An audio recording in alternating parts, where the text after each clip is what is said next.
WomenHeart is the only national patient-centered advocacy organization solely serving the 48 million American women living with or at risk for heart disease. Improving access to health care is on everyone's mind. I have survived 3 heart attacks, 2 strokes, 3 open heart surgeries, numerous other heart-related issues and procedures. I recognize the privilege that it is to still be in the land of the living. WomenHeart is so important. It gives voice to the collective masses so that not another woman has to fight for health care from a hospital bed. So I think we're at a critical juncture now because we've expanded coverage for women who are at risk for heart disease. So typically the Medicare population that is not slightly above the poverty level. We're looking at Medicaid expansion, which has significantly improved access of care for women who are at the highest risk, people with multiple chronic conditions.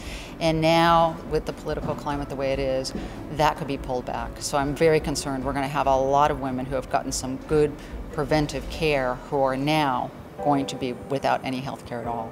We had about 480 women in our online survey who actually went through and completed it and met all of our requirements. Medication and cardiac rehab were the most commonly mentioned issues. That was in our focus groups, it was in the online survey. That's what people can't get.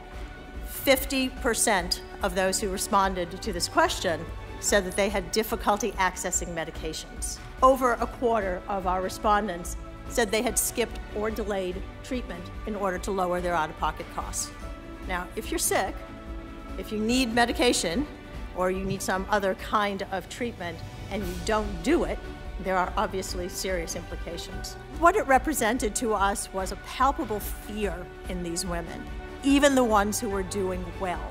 What is going to happen? What if my health care goes away? What if I can't keep getting what I get now?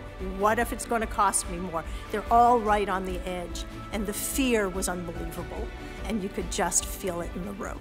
What we need to be so much better about is seeing people before, and the only way you can do that is with routine access to health care by doctors who understand us, who look like us, and following studies that represent us. We need to be not just understanding the issues, but really pushing for change and to insist that we continue to make progress and do not take steps back.